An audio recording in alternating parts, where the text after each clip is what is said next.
This is Noah Groniger alongside Clint Schweitzer. Our guy Donnell Bennett is here, and we have a very special guest. You see it right there. You may know him as Bad Moon. You may know him as Spider-Man. That is Andre Rison. Welcome to the show. What's up? What's happening? Hey, What a pleasure. I see two running backs. Don't we know we've changed times for throwing the ball in the National Football League now? What was all that about? They don't like to talk about that, Andre. No, they want to return to a simpler time. Smash mouth football right now. Definitely, man. We got to do something, bro. We got to do something. We need to take some pages out of that old school book, man. No question about it. Well, Andre, what's been up, man? Of course, you were in Kansas City in 97 and 98, some great years here. What's life been like for you lately? I know you've got a book coming out called Wide Open because you always were wide open. Tell us what's been up in the world of Andre Rison and tell us about the book, man.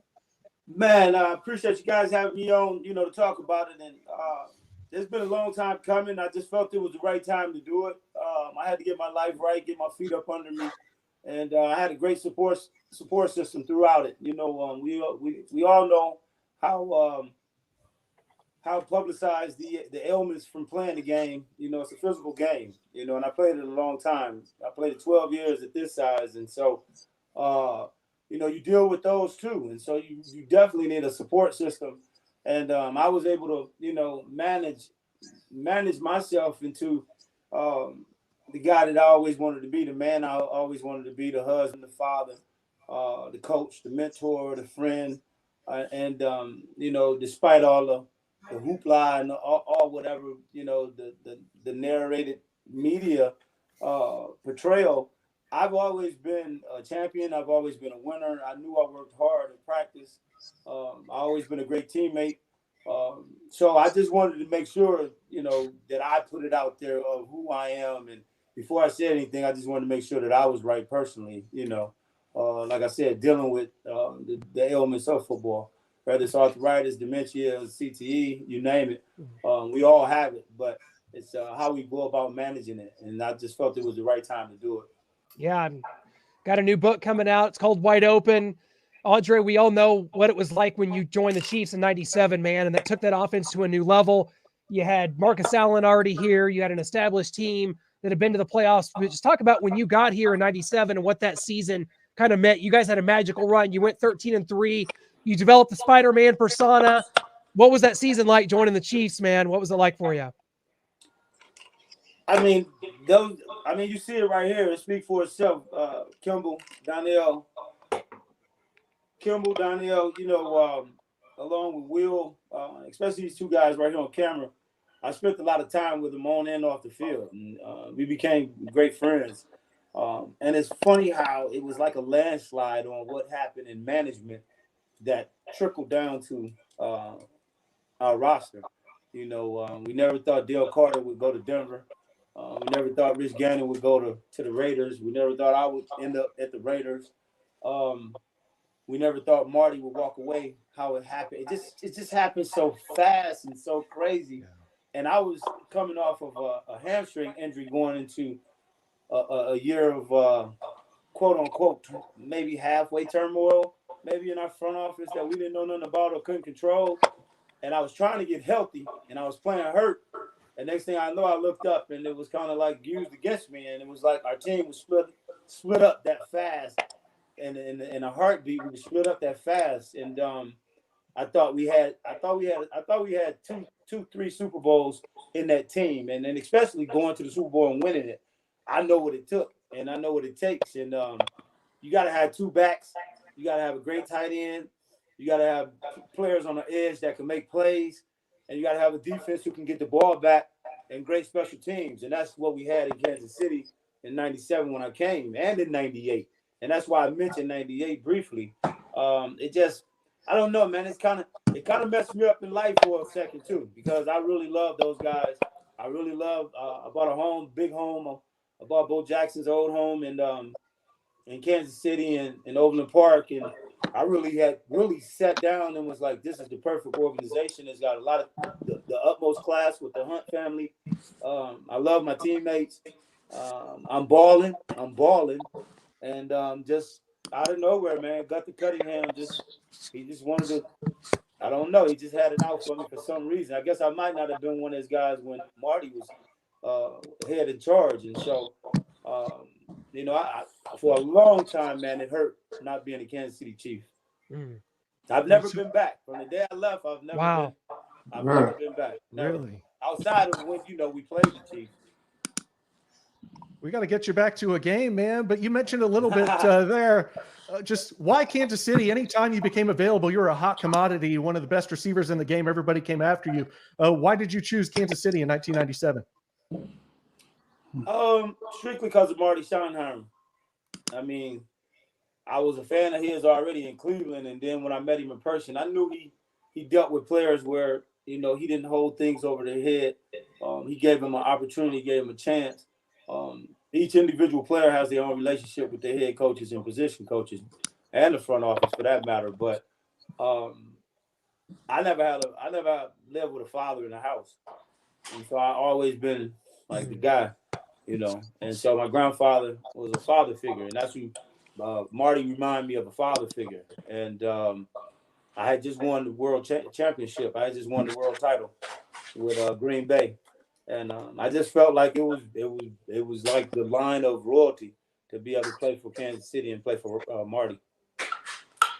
What was it like having these guys as teammates? I mean, Marcus Allen's still there in 97, but 98, Donnell Bennett becomes the feature back man. In 98, Donnell leads the team in rushing. Kimble Anders always went in the top 2 in receiving.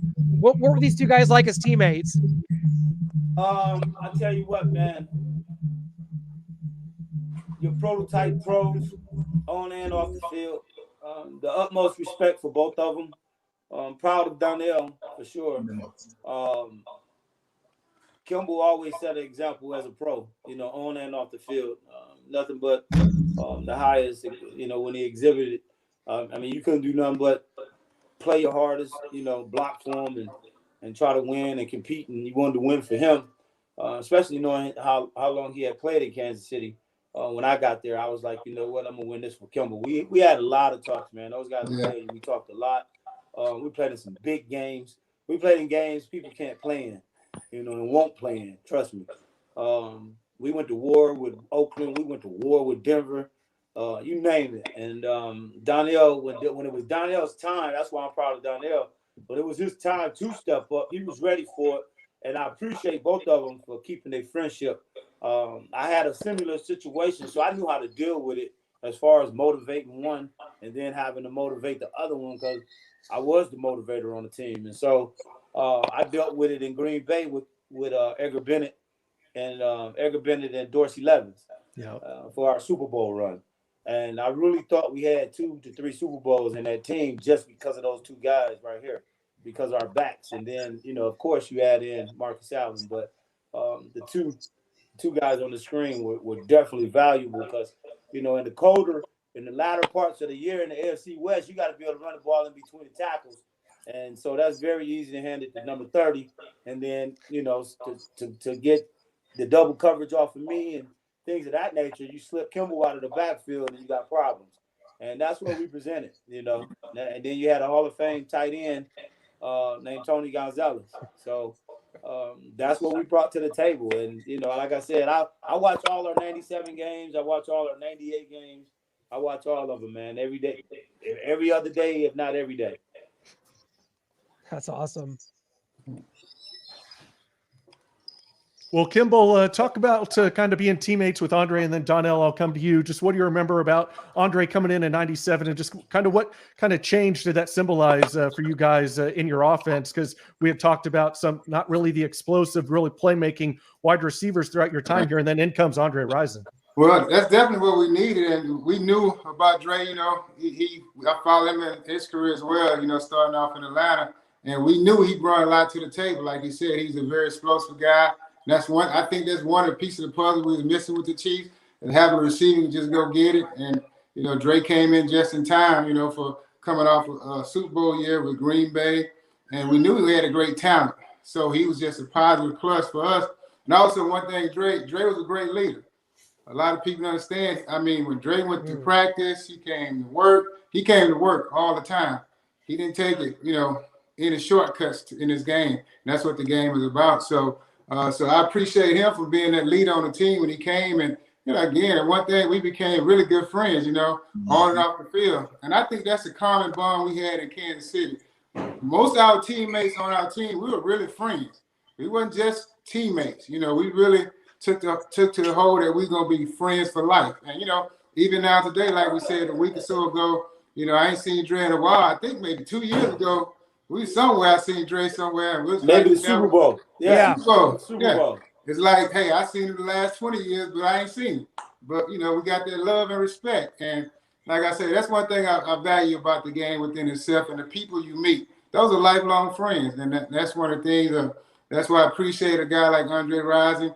High quality player his whole career, and have done a lot for the league and a lot for the community. And he's continuing to do the same things right now.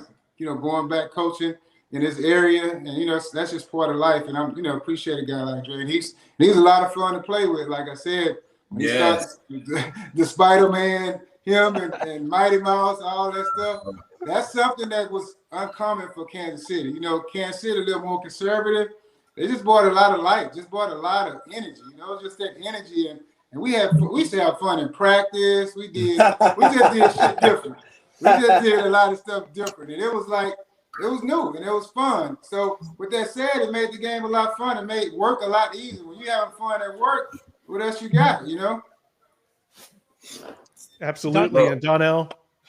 Listen, man, and we just knew Dre was gonna take us over the top, man. We had some good pieces, and we found out that Dre was coming in the locker room, and then just his aura about being around the man, and then when he came out with the Spider-Man, bro, he took it to the whole level.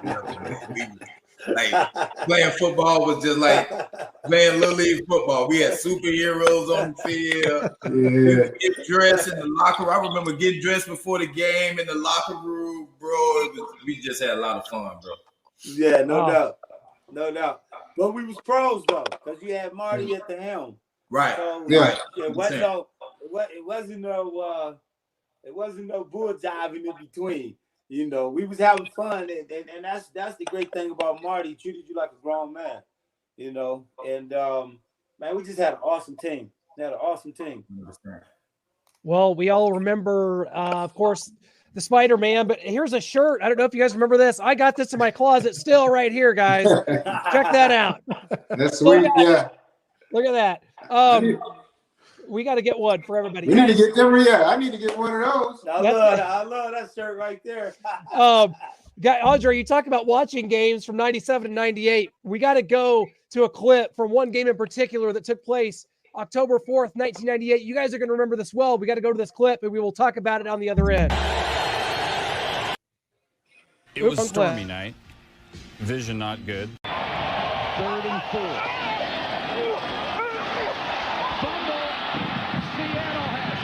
To get a hand on Bennett, just hits the ball, knocks it loose. Williams is sitting back there, number 33, and he dives into the pool. Watch this, into the pool. There you go. First quarter, Rich Gannon, Fumble-palooza. Although this is ruled incomplete. That's the kind of thing that was going down play after play. Gatorade shower at game's end would be overkill. Anyone without a dirty uniform to be emasculated. Finally, play is suspended when lightning is threatening. Halfway through the second quarter, the delay allows us to report that Chelsea and Liverpool tied 1-1 in the Premier League. 5 inches of rain, the field's soaked. 1st and 10 from the 20, Rich Gannon. The ball's a little drier, cranking it out. Great throw into those conditions, and it's Andre Rison. Past them all, chased by Jay Bellamy. Rison's diving in, which is fun to do when it's wet, 80 yards and in. And the Chiefs win it 17-6. Look at that angle. Look at that angle you took. That was a good angle, man. That Jay Bellamy was no joke. You took it to the corner there. That was awesome. Man, I appreciate it, man. I don't even think we even know who Jay Bellamy was during the scouting week.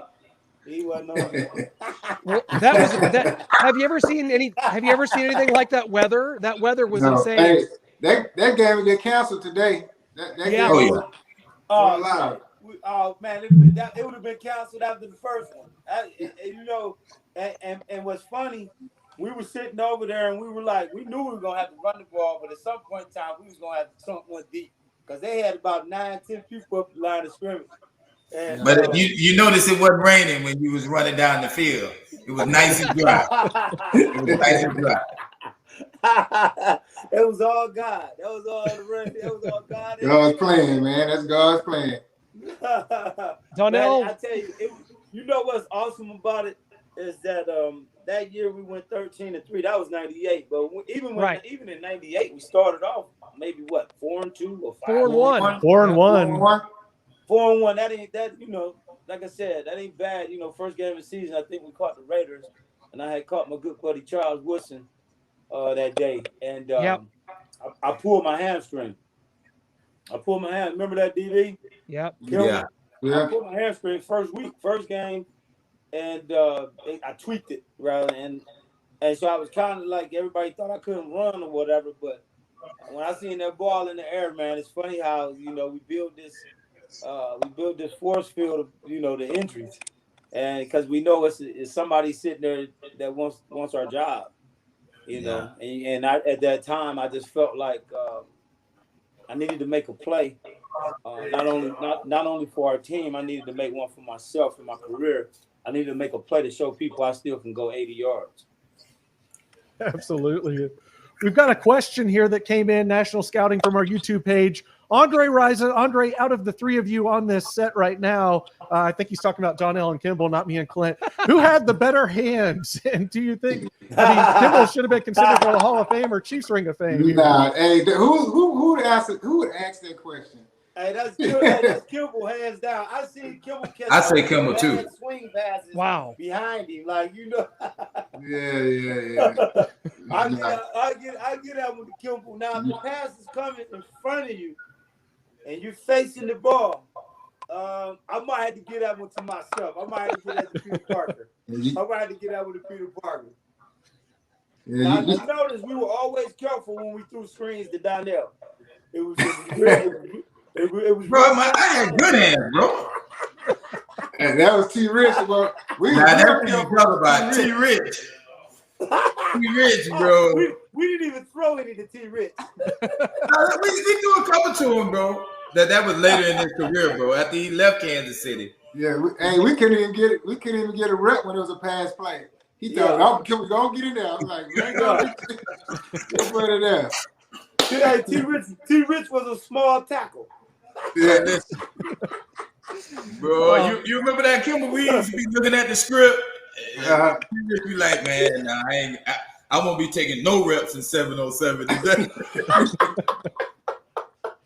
And if Andre's going to give Kimble the better hands, I think we all can give Andre the most swagger on the team. Andre and Dion invented swagger. They were too legit to quit, says XJ Bombley here. That's right. Hey, man, I don't know. We had a guy by the name of Dale Carter. Yes, sir. Man. He was different. You talk about Dale Carter now. Yeah. That's swag. The same. He wore the same suit he wore to the club. He'll wear that same suit to practice. Because he just leaving the club. Exactly. Didn't go on to change. Justin clean as Justin coming to practice, guy know. Well, Andre, in September of '97, you catch a touchdown pass to beat the Raiders. That's from Elvis Gerback. But we've talked about the quarterback situation with these two a lot. It was kind of Gerback and Gannon going back and forth. You guys start Elvis Gerback against the Broncos in the '97 playoffs. What was your thoughts on kind of playing with both guys? And were you in favor of Gannon staying in when Gerback came back? I mean, I think we were all in favor of Gannon staying in. Yeah. Not just myself. I think we were all, and it was nothing against Elvis. It was the fact that we had just won maybe 10 straight. Yeah, like 8 out of 9 or 7 out of 7, 8 in a row, 7 in a row. And so, that chemistry, that timing between the quarterback and receiver is so key, especially in an offense like we ran. We run a complex offense, that West Coast style. You got to know where everybody's at. You got to be on time.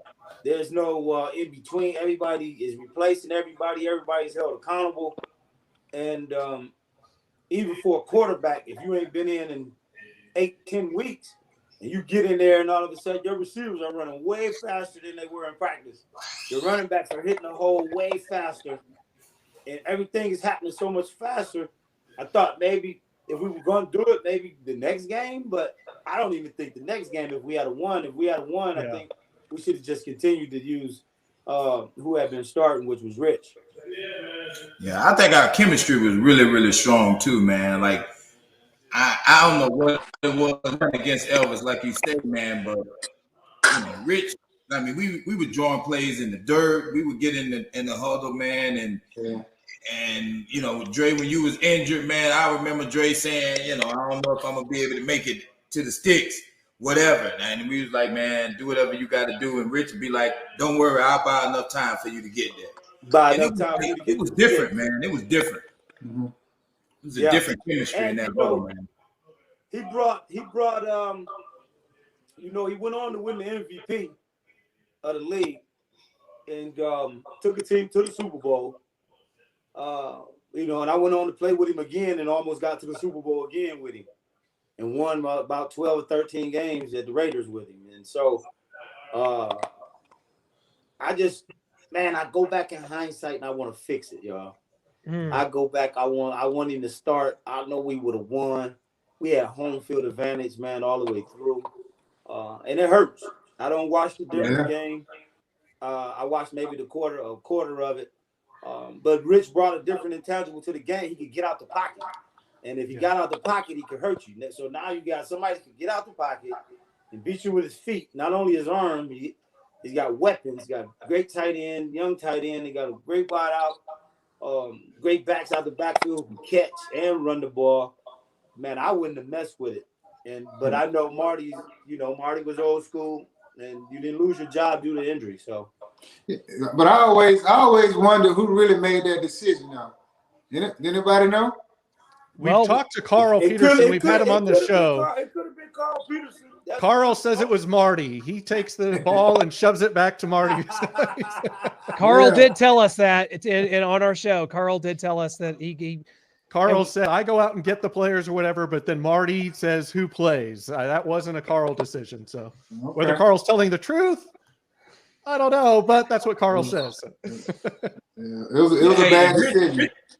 Rich used to throw that thing side on, under, like however he got to get that thing out of there. Rich was going to get it out of there, man. That ball will come out, and you don't even think he see you. Man, he about to go down here and get rid of that ball, man. So it was a lot of fun. He's doing what Pat Mahomes is doing now. Oh, yeah. Yep. Oh, yeah. For sure. Yeah. Andre, what do you see in a guy like Patrick Mahomes? I mean, the Chiefs are in the Super Bowl 2 years in a row. Mahomes is Super Bowl MVP, league MVP. The wheels are kind of falling off this year, but what do you see out of a guy like Patrick Mahomes, and how great would it have been to have played with Patrick, man? Like Kimble said, he has a lot of qualities that Rich possessed, finding people, getting out the pocket, throwing that uncanny sidearm pass, basketball pass. Quarterbacks like that are great when they're great students of the game. And I believe he's a great student of the game. You don't get that good, just by having talent. You got to do the small stuff and all the integral stuff at that position for sure at quarterback, because you can't get away with not knowing what a dog is and a blitz is, as opposed to, protection and everybody, what they're doing. Okay, that's cool. That's a lot of pressure, the face of the organization. But this young fella gets out there and it's like, okay, I got all that pressure, but I'm gonna make y'all pay me $400-500 million for what I really can do. And that's really, I can play this game of football. And he plays it like we played growing up. We've had 15 quarterbacks on every other block that could play like Patrick Mahomes 20 years ago. But it wasn't the style. If you went to the urban, if you went to the ghetto, if you went to the inner city, whatever you want to call it, if you went to them schools, them was all black quarterbacks playing quarterback. So imagine it was a bunch of Michael Vicks and, Lamar Jacksons. And, I was one of them kids. I played quarterback. So I could get out the pocket and play basketball with you, and stuff like that. And so that's what I attribute to him. He's just not playing like, sandlot ball. He knows the game. He's a Super Bowl champion, MVP. I like watching him. I like playing with him on the video games. I think it's cheating. And you get Patrick Mahomes, I think, and I love his nickname, Showtime. You know, that was my original nickname, Showtime. So I'm probably his biggest fan. Well, Andre, I think you make a good point there. If Patrick Mahomes was back in the 80s or 90s, maybe he doesn't get the shot at quarterback. I know a lot of people talked about Allen Iverson, how great of a high school quarterback he was, and he could have gone to college and maybe the pro, but maybe they would have switched positions and he would have been able to play quarterback. So he stayed at point guard and had a great NBA career, Hall of Fame NBA career. But like you're talking about, there's lots of great quarterbacks that went unnoticed that didn't get that chance back in the day. I'll let Kimble and Donnell speak on that because Donnell down there in the state of Florida. Oh, yeah. Well, listen, man, we played against a guy. I played against a guy personally, man, Charlie Ward.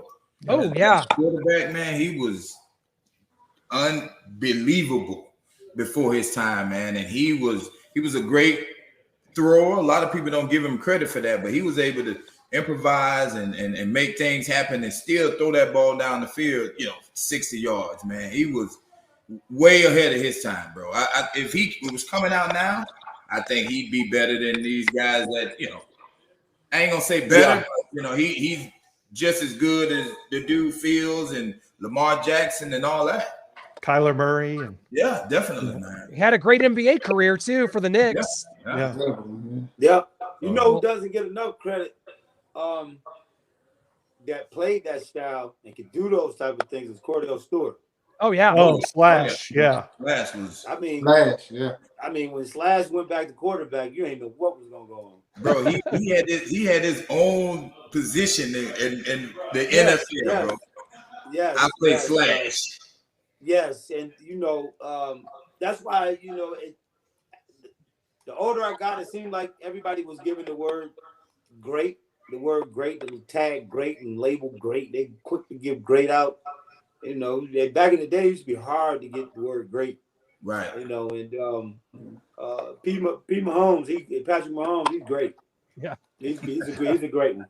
Well, Andre, I got to ask you about Marty. You talked about coming here. He's a big reason. We just lost Marty in February. He was at the age of 77 to Alzheimer's. Just talk about Marty and what you thought about him as a person, as a coach, and kind of how you felt when you heard he'd passed away. I love Marty. Those two guys right there know how close Marty and I were. Marty was like a father figure to me, like I told you early in the show. I mean, it hurt, because, even when I left, even Lamar Hunt Sr., and he always sent my mom cards and flowers for holidays and stuff. So we were close to the people in the front office. And then I was close to Marty, so I think all that ties in together, and he gave me an opportunity to be me and allow me to rub off on some of those guys that you see like on the screen. And that made me feel good. Like it wasn't really like there's nothing wrong with me. I'm an all pro. What's wrong with me feeling like I'm the greatest to ever play my position? And I still feel like I'm the greatest to ever play my position. So he allowed me to do that and be that. And so, I thank him for that. I'm grateful for that. Yeah, and I wanted to kind of go into, we're here kind of talk about the 98 season, and near the end of it, there's a Monday night meltdown. I'm sure we all remember that well, Derek Thomas and the unsportsmanlike conduct penalties and Shannon Sharpe and kind of what went on with that. I've got a little clip here to show that and kind of what went on and maybe what Shannon was saying out there on the field that got Derek so angry. Things got chippy. Frustration setting in, namely Derek Thomas, a forearm shiver on Bubby Brister. That earns a flag. The next play, Thomas gets his hands in the face mask of Shannon Sharpe. Another personal foul. Would you believe later on the same drive, Thomas does it again to Shannon Sharpe? 3 personal fouls on one drive. That earns himself a little timeout time. I've been disappointed and I've been frustrated. But I have to tell you, I'm embarrassed and I'm humiliated. The way we permitted the fourth quarter to go is as great a disappointment as I've ever had in my coaching experience. I'm apologizing to you, to this community,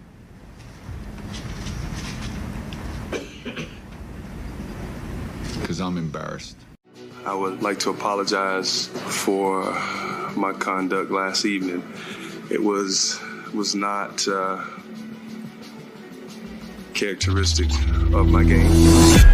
That's ridiculous, right there. That is absolutely ridiculous. That's a Bush League play by Derek Thomas. Personal foul. Defense, number 58. This might be one of the more embarrassing moments in Chiefs' recent history. I promise you, at the end of the game, you're not going to like me.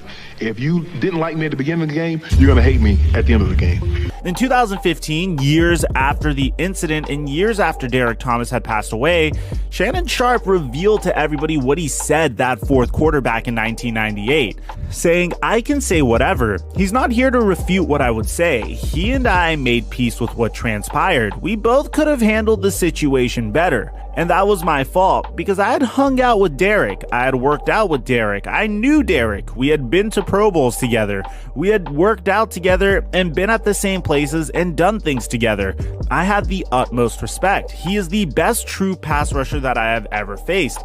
For that one moment, however, he and I allowed emotions to get the better of us."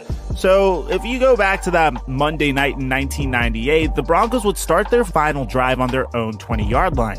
There's a penalty on Chester McLaughlin for unnecessary roughness, which was a 15-yard penalty. Shannon Sharpe gets a clipping penalty the next play, and the Broncos are now on their own 25, where Derek Thomas is flagged for unnecessary roughness. There are two short running plays, then on the third, there is a face mask penalty on Derek Thomas. His second one in the series. That's ridiculous, right there. That is absolutely ridiculous. That's a Bush League play by Derek Thomas. Wayne Simmons, a player on the Chiefs, then gets an unsportsmanlike conduct flag, and now the Broncos are now on the Chiefs' 9-yard line, all thanks to the penalties.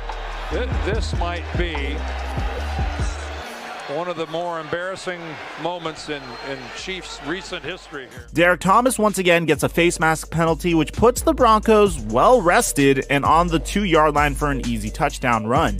A lot of Chiefs fans were probably wondering what is going on after that series. Well, the urban legend is that Shannon Sharpe, who worked out with Derek Thomas, and they hung out around each other sometime in the offseason and had known each other for years, recited the phone number, and bear in mind, this is back when people actually memorized phone numbers, of Derek Thomas's girlfriend, one digit at a time, close enough for Derek Thomas to hear exactly what Sharpe was saying.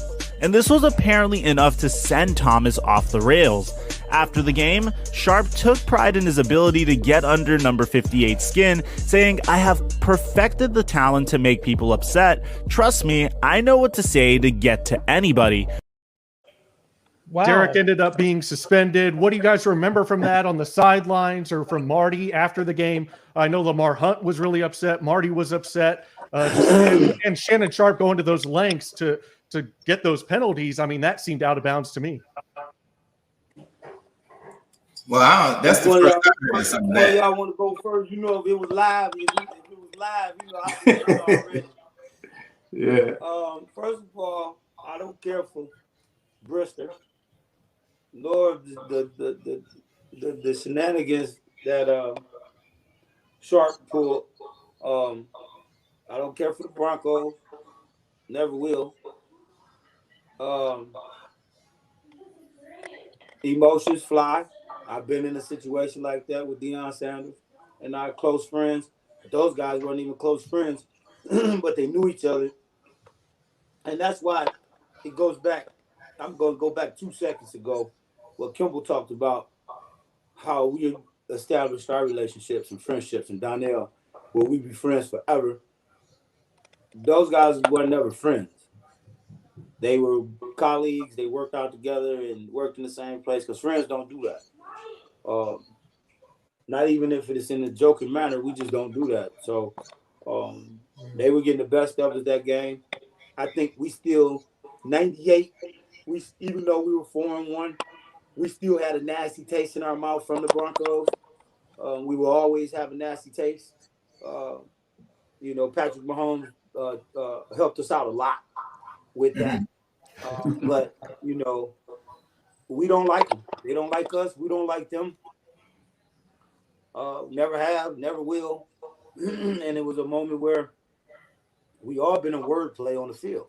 And, like I said, though, I don't care for number 6 that was behind the center anyway. So, and it didn't look dirty to me, the hit. And then Wayne Simmons, both of them rest in heaven.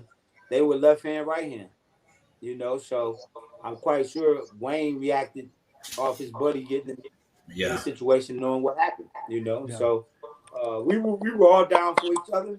I think that next day, you know, of course, we knew we had to deal with Marty. We knew we had to deal with Mr. Hunt. We knew we had to deal with Carl Peterson. But more so than anything, man, we had a tight-knit group. So it wasn't going to go no further than Kansas City. It wasn't even going to reach Topeka. It wasn't going to reach Topeka. It was a bunch of, I don't know if y'all paid attention. Leslie O'Neal, Chester McLaughlin, DT, like them, and Wayne Simmons, like those personalities, and you throw the personality of Sharp in there, like it was bound for something to happen if the game was getting out of control. One way or another, it was gonna be somebody, man. It was just too much. Like all them dudes right there out there, man, like they want to go upside your head if things ain't going right. Yeah. Yeah, you know, with that said, we just, and our defense, you know, y'all know this, we had a bunch of dogs on our team. Oh my goodness. And they really weren't taking nothing from anybody. So if we knew all that stuff was going on at the time and what was said, I could see why it happened now, you know, because you know, again, you don't do your friend like that. You know what I mean? If you're friends, it's different story. You don't even do a friend like that. So unfortunately, it turned out the way it did, and it was embarrassing. It really was, because I know I've seen it, you know, a little bit after then. I haven't seen it in a long time, so that's pretty interesting. Because I never seen Shannon Sharp take on it. I never heard it just now. That's the first time I seen that too. Mm-hmm. Yeah, and it's more than I had never seen his take either. I knew what it was because, of course, everybody knows Derek and I were real close as well. And he shared with me before the game was even over. He shared with me. It took him about 30 minutes to even say a word. He was so mad. He really, them two guys right there who played with him longer than me. But it don't matter with us. You know, we best of friends and brothers. So it ain't no competition on who longest. We take care of each other on and off the field. And so when he said it to me, I really didn't care for dude anyway already. So, you know. Yeah, and Shannon's recently, I think last football season, mentioned it on Undisputed, talking about a Monday night game that the Chiefs were in, and mentioning how he remembered back to a Monday night game where he got the best of Derek, and he was kind of ha and chuckling up there. So I'm not sure how exactly sorry he is for it. I don't know if that was just for his show or what. So, that's a whole put on. And like I said, we don't like them dudes. They don't like us. We don't like them dudes. Exactly. And kind of the last thing here on the 98 season that I have is just Marty stepping down. This is a short clip that we have, Marty stepping down, and then kind of his thoughts years after that on whether he regretted it or not. I have decided to step down as head coach of the Kansas City Chiefs and step away from coaching. I was kind of burnt out. I mean, that you know, I found myself uncomfortable with myself. And it was the biggest mistake I ever made in football.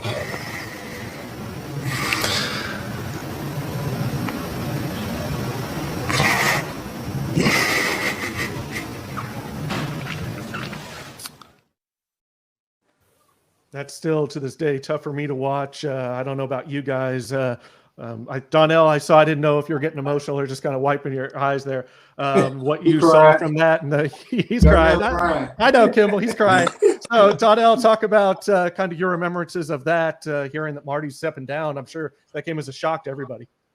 Yeah, that was tough, man. I mean, it came out left field, man. That was he brought me to Kansas City, and I remember a couple of the conversations we've had in his office about, moving to tailback and after my injury and all that stuff. And like Dre said, man, he was like a father figure, man. He was, but Marty will cry in a second, bro. We used to say he had automatic tears, bro. Yeah, we used to make bets on it.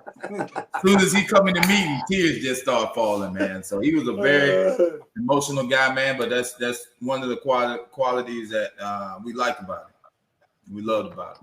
Yeah, and like I say, like Andre said, Dre said a little earlier that how Marty was such a man, and he shared his emotions with us, and it just made us stronger. Because I mean, sometimes as men we don't think we can show our emotions. And one thing we knew, and like I said, we used to take bet on when Marty gonna cry, what word he gonna say when he cried.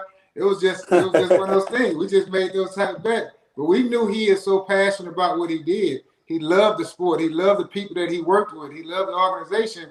So I was definitely shocked when it happened.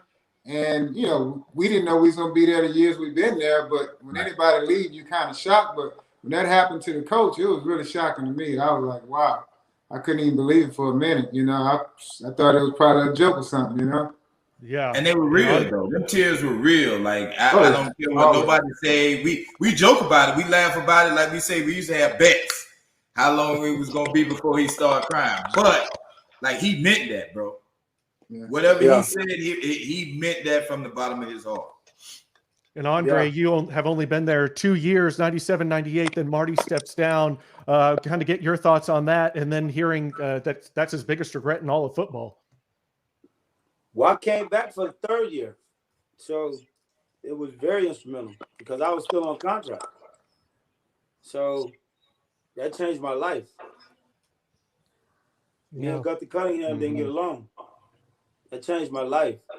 And Guthrie Cunningham had no power in the Kansas City Chiefs. And all of a sudden you gave a coach who couldn't coach the power to coach. And all of a sudden he just attacked our roster. Yeah. And I remember him deliberately telling me, telling Elvis coming. I know Kimble and Donnell remember this. He told Elvis that he was getting ready to cut me. And he was going to release me. So I was letting the fellas know this was my last practice. And Elvis threw me the ball every down. Wow. And Rich Gannon was already in Oakland. And so I swallowed Marty because I knew if Marty wouldn't have let that happen. And if Marty wouldn't have allowed that to happen and Marty wouldn't have treated me that way, I came there because of Marty. And so when I see Marty like that, that hurt because I know what he's talking about. He knew he had a Super Bowl champion run.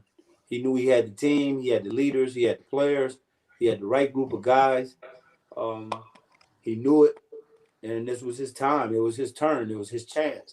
He had, he just had the perfect group, man. He had the perfect group to make a 2, 3, 4 year run. And unfortunately, he had to step down due to circumstances. And, like I said, I talk about it in my book, Wide Open. You can go get it at Andre Rison, wideopen.com. And I talk about it in my book. The moment he stepped down, it changed my life.